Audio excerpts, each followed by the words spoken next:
This episode of the All About Nothing podcast is brought to you by Everplay Sports and Social. Look, for 10 years, I have absolutely enjoyed the time that I have spent every week playing in leagues that have been brought to us by Everplay Sports and Social, whether it's kickball, softball, bowling. Everything they do is just fantastic, and the way that they do it is just absolutely great. So I need you to know, right now they are signing up for their late fall leagues. Monday indoor volleyball over at Tri-City Leisure Center in West Columbia. That's going to be 5 weeks. You got Tuesday sand volleyball at Pollywogs. It's another 5-week session. Wednesday flag football, 7 weeks at B Avenue. Leagues are signing up right now through October 8th. That is the deadline. So make sure you go to everplaysocial.com, because if you don't, you'll miss out. Go do it now. You will have a great time. You get to be with friends, you get to meet new people, and you get to participate in sports that we did as kids. So go do it, everplaysocial.com. Proud to be a sponsor of the All About Nothing podcast. Well, all right. Good morning, everybody. It is October the 2nd, and this is the All About Nothing podcast kind of daily show. I am Barrett Gruber, host of the All About Nothing podcast with Zach King. You can find me across all social media at Barrett Gruber. This is Bill Kimler, host of Black, White, and Blue in the South with Dr. Jamil Brooks. You can follow him across social media at politicalbillsc. Good morning, Bill. Thursday. Good morning. I have an announcement I'd like to open up with, Please. if I may. A couple of days ago on this podcast, I announced that I had secured the account of House Speaker Mike Johnson, and I've got a legitimate copy of his LinkedIn account, an IP address that ties him to his LinkedIn account, and I'm going to release it if he doesn't seat that congresswoman from Arizona. And since then, the death threats, the hate that I've received has been real, and I've had to go into hiding. I've had to divorce my wife and send her kids off to another land because of their safety. But that's okay, because I have given this information about Mike Johnson's LinkedIn address and IP address to the All About Nothing podcast for safekeeping. So if you want to divert your attention and ire, you can send it to Barrett Gruber, and I've got his home address, which I will read right now. And I keep it, and Bill's gone silent. I don't know what happened. We lost Bill. No.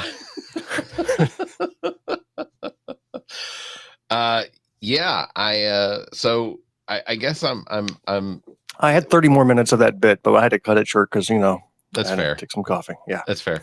That whole thing, based purely on a gentleman I say gentleman, I don't know if he's really a gentleman as far as, what it was that he was proposing, the information he had, but there was the threat that he had Mike Johnson's Grindr account and an IP address that would link back to Mike Johnson. And then it seemed as though there was... Well, it was not just the IP address. It was the fact that Mike Johnson had a Grindr account. Yeah. Yeah. Did I miss you say that? Maybe I missed you saying that. No, I said that part, but okay. I think you were coughing. But it was, there was this threat that he had Mike Johnson's Grindr account, and that I guess that raises a serious question. Do you think Mike Johnson has his actual profile picture on his Grindr, assuming there's a Grindr account? like would it just be, little, with his glasses, his hair parted to the side, his little goofy smile? If he has a Grindr account and he's not admitted it to it yet, I can't imagine that his profile picture, maybe it's like a character from a carnival of a Mike Johnson or something like that. Maybe it's a South Park Satan photo, a cartoon image. That's right. I didn't see that come out as available, because what was the date? October 1st? It was yesterday? He was going to release it by Wednesday if that woman didn't get seated, that Mike Johnson's not paying attention to. And yeah. Then the story started shifting, that he was in danger of his life. He has legal fees on the advice of his lawyer. He gave all that information to a trusted media outlet so that in the event of his death, that it would be released. And he says it's all going to come out eventually, but he can't handle the pressure anymore. The story shifted, and then he's got a fundraising account that he's already collected like $50,000 on. It's it just does not pass the smell test. Then there's another question. Does Mike Johnson seem the type that he would send some sort of police, not a police force, like his mafia to potentially go put an end to somebody that had, some threatening information about him? Does Mike Johnson seem like the type that would adopt a son that was only 6 years younger than him? Okay, and then create a bond where they monitor each other's porn usage? I mean, does he seem like the kind of guy that would do that? Hold on. Is Mike Johnson and his son is adopted? Okay, this is I have never researched or looked into this. Mike Johnson's son's adopted. His son's adopted. His son is African American. Only 6 years, not 6 months, 6 years. Okay. Something like that. And then, just recently, I mean, his son has been in and out of jail, by the way. He was just recently arrested again. Okay. And, lots of trouble with the law. But this is more like his kid brother than it is an actual adopted son. Okay. The whole circumstances are really weird, because here you can see the photo of him and his very young wife standing next to like a teenager who was only a couple years younger than both of them. Yeah, it's odd. It's filled with weirdness. So I would not be surprised if he is like some major mafia boss for real. Okay. And then it just keeps this goofy Mormon-like persona to cover it all up. Look, I'm gonna tell you this right now, and no offense to anybody potentially listening. Lafayette is a weird place. Louisiana itself is an odd place. It's not normal there. But do you think that Mike Johnson thought that maybe by adopting a young black male that he was potentially putting himself into a live version of The Blind Side? Like, does he think he's Sandra Bullock? Like he thought he was getting a football star. Yeah. Nah, I don't know. I wonder what effect that movie had on young white Southern families across the political, I guess the football spectrum. That would have been interesting. Did you happen to catch any of what did we prognosticate that? You're talking about the Hegseth visit to all the generals. Yeah. So I thought it was going to be just a fart in a breeze, that it was just going to be something dumb, not impactful. And I think I was proven correct, that they just went up there and spouted dumb stuff. The military brass all walked away going, that was dumb. Yeah. And nothing came of it. Now, that didn't mean that Trump and Hegseth said some horrific things up there, but they truly didn't have anything of importance to relay. There was nothing. Yeah. The one of the things that I took away from it was, and I've said this already, that it was the most low energy Donald Trump that I've seen ever. And I made a comment to some friends, hopefully friends at work, that I think what we saw was literally an old man dying on stage. Like, I'm pretty sure he's died already. And then he just crawls into his med bed every night and is resurrected. and then he's good for just like a few hours. And then he has to go back into his med bed to be resurrected again. Wouldn't that be amazing if that was a thing? There was just a revival sort of bed you could go sleep in for, 6-8 hours and wake up the next morning and just, I want to talk about that a little bit, because I think Donald Trump has gotten himself confused into his own internet memes. He is now not aware of the fact that he is being deep faked into videos that he is now resharing on his Truth Social as though they are real.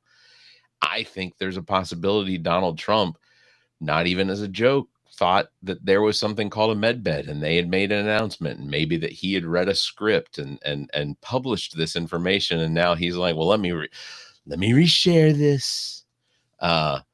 And here we are. We have a president who reshares fake memes of himself, not aware that he is being deep faked and that it was a joke on him, Yeah. Yeah. But back to that military thing where you were saying that Trump had low energy. Yeah. it was bad, and I wouldn't even say that Hegseth had great energy. He looked like he was trying to do an impersonation of a TED Talk. Like the way he was walking around stage is like, I've watched 10 TED Talks, and this is how I'm going to act. And I'm going to pause, and I'm going to say things that are profound. Yeah. And then I'm going to be met with silence and then walk away silently. Like in his mind, he was expecting a standing ovation. You could see it. He was expecting a standing O, and then he walked away like, they're not even clapping. Yeah, the FAFO thing at the end was pretty telling of what most of those generals probably were feeling, because, you know, obviously somebody knew that he was done with his speech. I didn't know he was done. FAFO, and that was it. I didn't know that was the end of his speech until I heard, a 10 hut, and then everybody stood up. So the way it was explained to me is that, somebody said, what if you gather like all the world's finest, most proven chefs, the greatest artisans who have studied the craft for years and cutting edge, and they just know everything about the craft. And your new boss gets up and describes how we're going to make peanut butter and jelly sandwiches, right? Mm-hmm. Like it was like you've got this level of expertise in the audience, and then what was up on stage was 100 levels below where you've been your entire career, and they're trying to impart some wisdom about the stupidest thing. It was nuts. The warrior ethos. What the hell is that? I'm surprised Kash Patel didn't show up in his Viking outfit saying, "I'll see you all in Valhalla," and then march back off the stage. I'm surprised they didn't put all that together.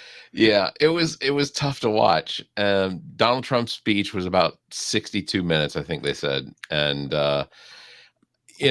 Hegseth's part in that, one of the things that I took away from it was that he no longer wanted any of the fat, bearded generals, not recognizing that most of the fat, bearded generals he's talking about that would potentially be, these are the ones that Donald Trump promoted during his presidency, or that were promoted during his presidency, the first term. There is some genuine concern, though. Did you take any of that personally, by the way, when he was talking about that? I mean, did you? As fat as I am, I've never been a general. Oh, okay. So you felt like it didn't apply to you. No. Right. So your career aspirations to be a general were not dashed on the rocks. No, I can't. With utmost respect to all of those that choose and volunteer to serve, it's not me. Well, as the leader of Ukraine, I can tell you that all of my military generals are fully fit, and I think I support this endeavor to make sure that the Americans' leaderships are fit, because you're going to be ending up in my country rebuilding it anyway. So you might as well be fit now. That's true. I have spoken. Yeah. I did have genuine concern, though, about some of the things that were said in relation to the level of equality and respect that women will get in this new Hegseth military. There is some genuine concern that women feel as though there is no way to report potential crimes against them, because those incidents will be either ignored or the women will be shamed based on their complaints. That's terrifying, because I've got daughters. I don't know if their aspirations are ever be in the military, but if that we've got a friend whose daughter just entered the military and has gone through basic training. I mean, now she must be thinking, what the hell? I think they're all thinking we just need to get through 3 more years of this bullshit, and then we'll get back to being the military that we are. I feel like part of what happened on Tuesday with this was that Donald Trump and Pete Hegseth were basically instructing the leaders of our military that they need to follow the oath to them, not necessarily the Constitution in which they serve, but to President John Trump and Pete Hegseth. I feel like what potentially has been created is they have now created an opposition force against them. Military coups don't happen just because there's one powerful person in a military that says that they want to, there are reasons that there are coups that have occurred, and it's because of the crimes that the someone has seen against the people that are being represented by a non-military leader like a President Donald Trump. I wonder if that whole thing didn't create an entire room, or potentially even just a partial room, of military generals that look at this and go, we're the only people standing in the way of attacks on citizens. I mean, we've already walked our way into that with now Portland and Memphis and LA and Chicago. And, we literally have National Guard who are on the ready to potentially take out American citizens based on the president's orders. You can already see the history books being written about this period. The chapter starts with, during a dark time in United States history, when the president sent his own military against American citizens, and that's the opening line. I got to imagine Saturday Night Live is in full speed right now, writing a skit about that whole military meeting. Like, take every cringeworthy business conference you've ever been to, and just every like Michael Scott being up there on stage trying to act all impressive and then just failing and being very cringeworthy. That's what we saw. Like, I'm surprised he didn't bring generals up to do trust falls. Yeah. We're going to do this exercise. Come on up. Can I get some volunteers? Or make them do some exercises in place right there, or do some other cringeworthy icebreaker. I've just seen them all, and he was heading in that territory. Some of the things that I've seen, as far as like interviews of historians, like you're going on different talk shows and things like that, talking about how at the beginning of this, they felt like we were moving in the direction of an autocracy very quickly.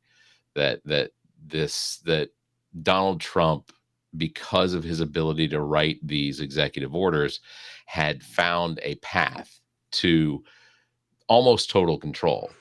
But there was still a speed at which it was going, which it was controllable, that there was the potential that maybe, somebody with a backbone in the Republican Party that was in some sort of seat of position that had some sort of power, like a Mike Johnson, would potentially say, whoa, this is Congress's power. You can't take this away from Congress.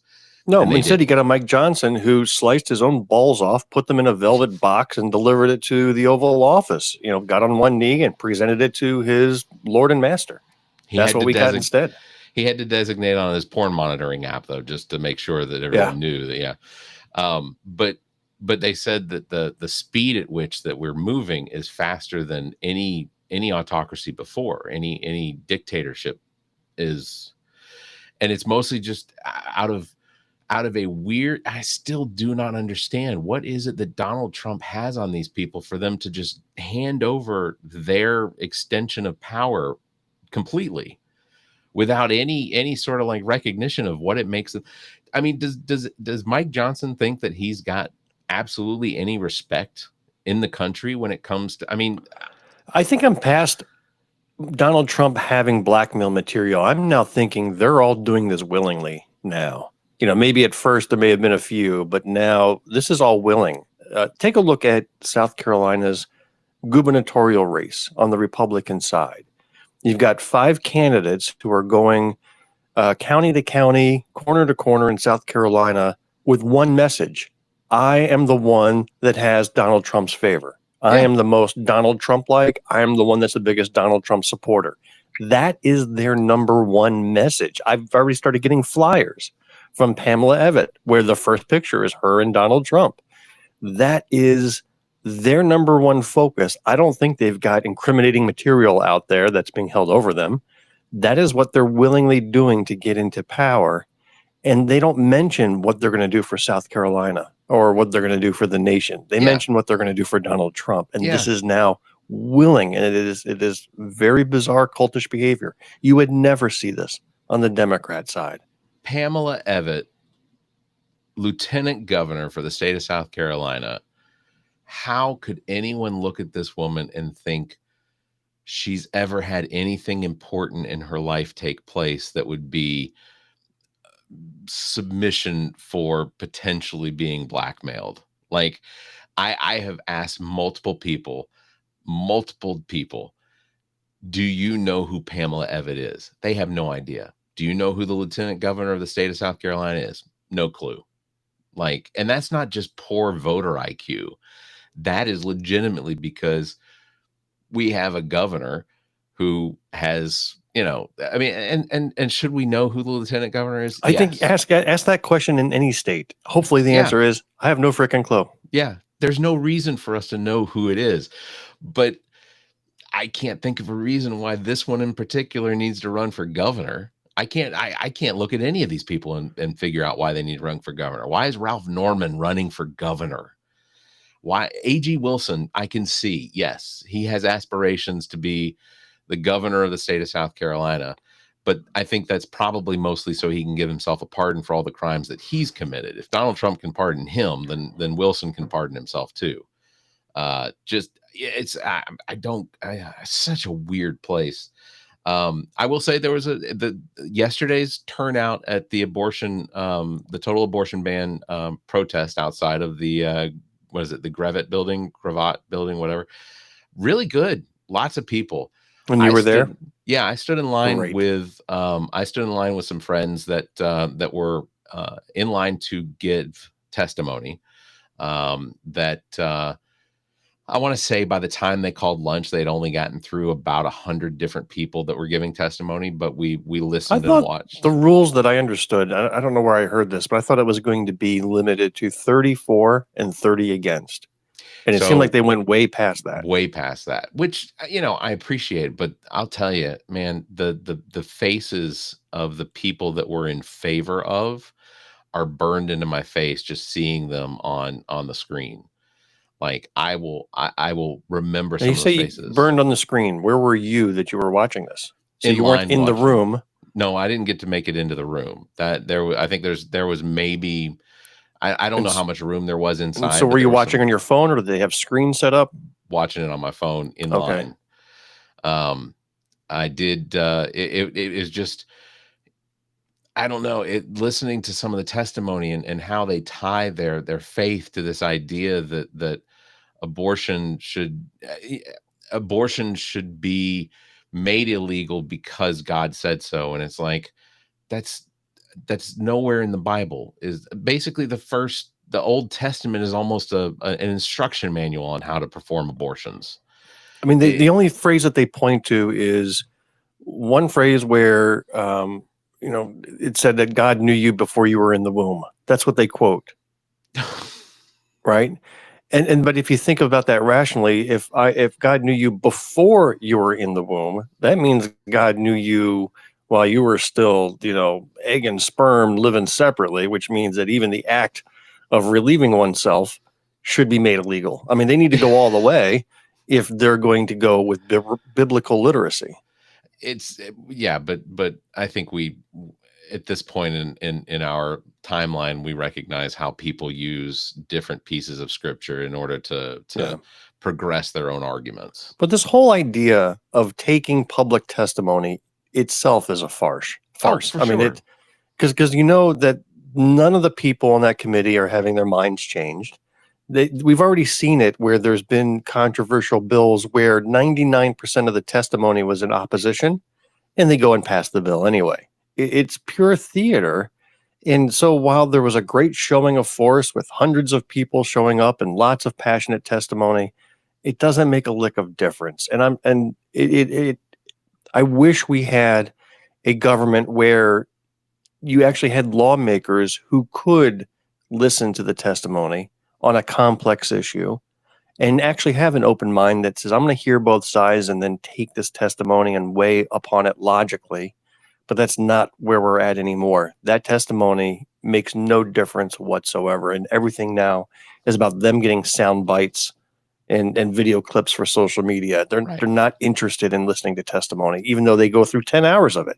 Just a complete waste. So one of the classiest things I did get to see, and I got to talk to Emily Mayer and Katrina Shealy afterwards, was during the testimony. Emily Mayer, who hostess of Politically Speaking, another podcast on big media, Emily Mayer's number came up for her to give testimony. Well, they did not allow Katrina Shealy, who is a former senator and formerly, in that room as an official, they would not let her give her testimony. So Emily Mayer stood up and then deferred to Katrina Shealy so that Katrina Shealy could speak. Now, I had heard that Katrina Shealy took somebody else's spot. I did not know until just now that it was Emily Mayer who did that. That is so gave cool. me chills. It gave me chills. And I didn't know that was even allowed, which Yeah. I thought was also odd. Because if you've signed up, I did not know you can stand back and give it to somebody else. Yeah, one of the other senators, one of the sister senators that was part of the filibustering of the 6-week abortion ban a couple years ago, that ultimately led to Katrina Shealy losing her seat because she became disenfranchised to the Republicans, and they put up Carlisle Kennedy, collar popping frat boy. But yeah, it was a really cool move. Emily, now, did I hear correctly that they threatened to escort Katrina Shealy out? Before she was allowed to finish her thought, they actually threatened to put security on her. That's what I had read. She put that in a Facebook post last night. Okay.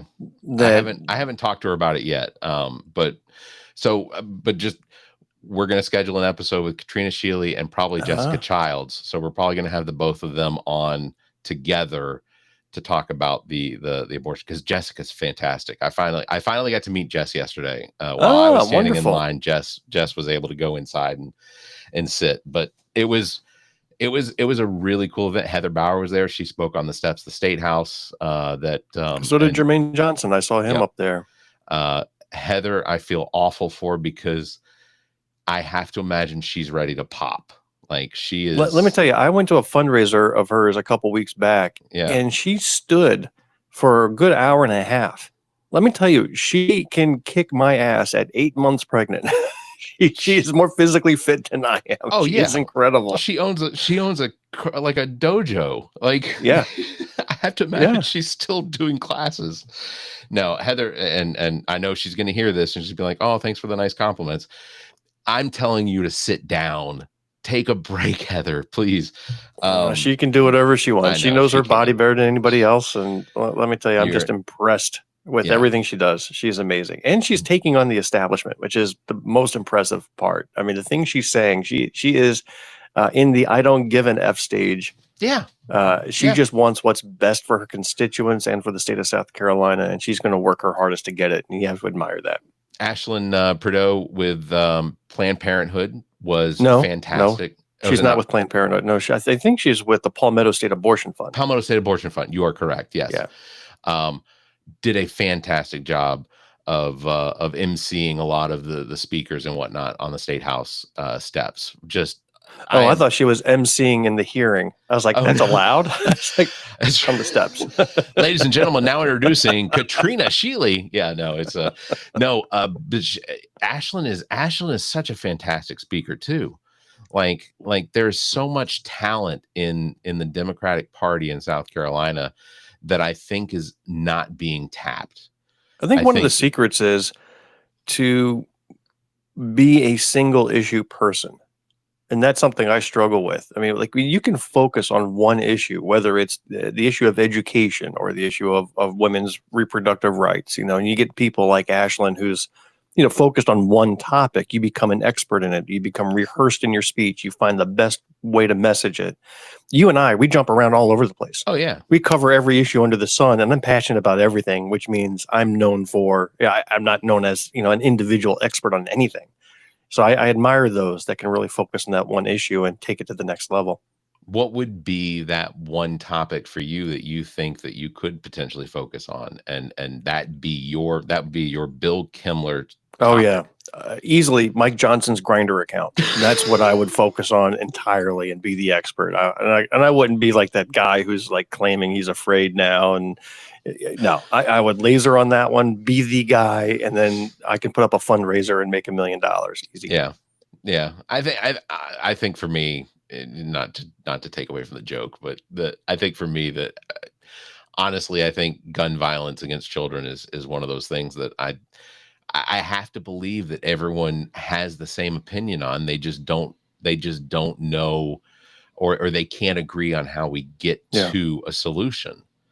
Well, I'll tell you, when I ran for office last time, I did focus on 2 issues. And I said, I want to, you don't want to have an opinion on every issue under the sun, but you want to try to push at least, let somebody know you for an issue. And the 2 issues I had chosen were, number 1, medical debt, and knowing how South Carolina suffers more than any other state in the nation when it comes to collections, debt and collections due to medical bills. We're the worst. Yeah, we're actually the second worst. State-run collections.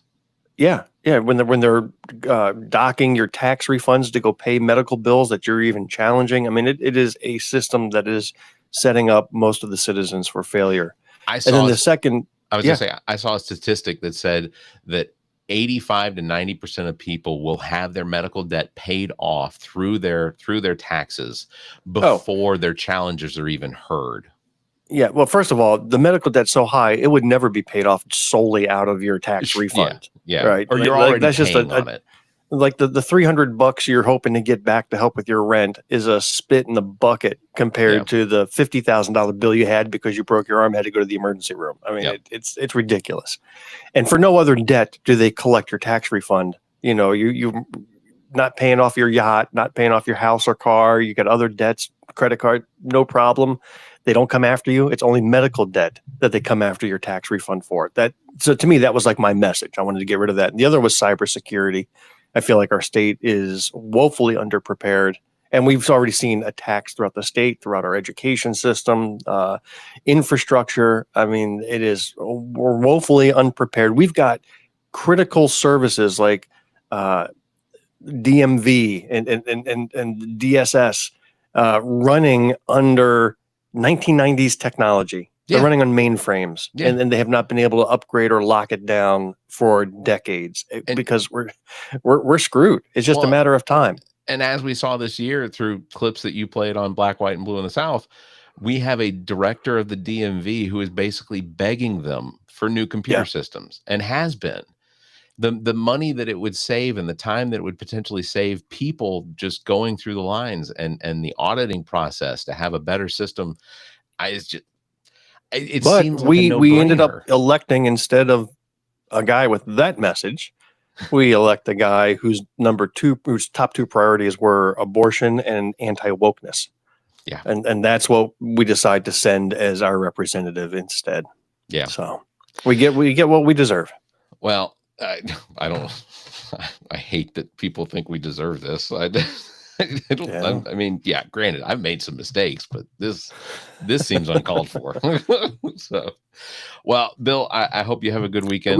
We actually have a little bit more time. I just got an update that my meeting got pushed out 15 minutes. So, okay, good. All right, so we're gonna hold on to Bill for a couple more minutes. Yeah, I do want to just say how much I appreciate all the people that showed up yesterday for like you said, the likelihood is that for the senators on that particular committee, which is like the health and it's something whatever, medical affairs, that the likelihood is that it's not going to have any change of hearts, that they're going to push this through to the floor. And the likelihood is, although I have heard and read that there is some pushback from some senators that feel like this might be a step too far, there are a couple pro-life groups that have spoken out, which you would think that they would speak in favor for. They spoke out against the bill because the bill is so draconian that it will likely cause more hindrance than what they think the benefit of it will be. And I think ultimately it's not that their fear that it's going to harm women. I think that their fear is that it's going to create a pendulum swing in the opposite direction that would mean that they don't have power anymore. And ultimately that's what a lot of this is. It's a power grab, and to have something like this that is so far to the right in control is likely going to create a scenario where we see potentially these groups not have the power they have now because their senators are no longer in there, that they can't coerce a bill. I also looked for Billy Garrett yesterday, just so you know, so I could show him the end of my middle finger. I told you I'd do it for you. He's not hard to miss. I just didn't see him. They sneak the senators in through the side door and away from the public. But yeah, I think pendulum politics is pendulum, and I think that there could potentially, if they pass this, there could be such a drastic swing that a lot of these groups, not necessarily the senators, but those groups see the potential change that would occur because of something so drastic being approved. Yeah. Yeah. It's hard to, but you're right. I think that this will I think they're going to do one more. I don't know if it's going to be open to the public or it's going to take testimony, but they're talking about testimonials from their experts on I guess medical science. Seems weird to say that those two words in relation to South Carolina politics, but I don't know. But I think that it'll probably make it through the floor. If it makes it to the floor, I think there's probably about a 60-40% chance it gets voted in. And then, of course, McMaster signs literally everything that gets put in front of him. So, it's disappointing to say the least, but this is where we're at. And again, a lot of it comes down to, I think, the fundamental problem in the state of South Carolina and across the country, voter IQ, not recognizing who it is they're voting for and what that person represents. Agreed. I don't know how to fix that because I can't force people to read, especially if they're more in favor of banning books and burning them rather than reading them. I don't know. What is the comments in the TikTok, they're a mix. It's people feel like abortion bans do nothing but harm women, and that's a fact. And we have a society, especially right now with Donald Trump and Pete Hegseth standing up in front of the military brass, telling them that, the military needs to be more if you're in favor of children being raped and being forced to carry, if you're in favor of fetal anomalies, like in my case, had a pregnancy where the fetus had anencephaly, which means the brain never formed. The brain stem never closed and there was no brain. If you're in favor of forcing the mother to carry that to term at her own health risk or any risk, whatever, if you're in favor of jailing a woman who seeks medical care, jailing the woman, if you're in favor of putting into jail for decades anybody who creates a website that has medical information on it, about this topic, if you're in favor of that, there is something seriously wrong with you that is right in line with the Taliban and other dictatorial religious theocracies. Yeah. There is something wrong with you. And I don't care what comments you have or what labels you put on it. You want a child who's been raped by her uncle to carry a baby to term. There is something wrong with you. And I'll just leave it at that. So now, at this point, I think we need to close out. Yeah. On that happy note. Yeah. Well, we are going to have upcoming episodes. Like I said, Katrina Shealy's going to join us on the All About Nothing podcast. That's amazing. With Jessica Childs. Did have Jessica Thomas, who is running for city council in Columbia. We're going to schedule with her. Also, Tyra Little, who was the author and sponsor of the Richland County hate crime law or bill that was signed into as an ordinance. So Richland County has a hate crime ordinance because of her. We're going to talk to her at some point here in the near future. So lots of contacts made and met a lot of people that honestly that are inspiring, and I'm glad to see that they have made their way into positions where they can have an effect. So, Bill, that's going to wrap it up for today. All right. I feel good about this one. Yeah. Yes. We didn't get canceled. It feels good. And Mike Johnson, my threat stands. I have your LinkedIn account. It's the LinkedIn account. Does Mike Johnson have a LinkedIn account? He does. He does. He keeps it secret, but I found it. Okay. It's got his face on it, so I know it's him. I've double checked. Big thanks to everybody for tuning in. Don't forget, you can follow me at Barrett Gruber and Bill at politicalbillsc. You can catch us live every Tuesday and Thursday morning at 5:30 right here on TikTok, all the social medias, YouTube, Twitch, all of that. So until next time, you all stay safe, be kind, and keep your hands to yourself.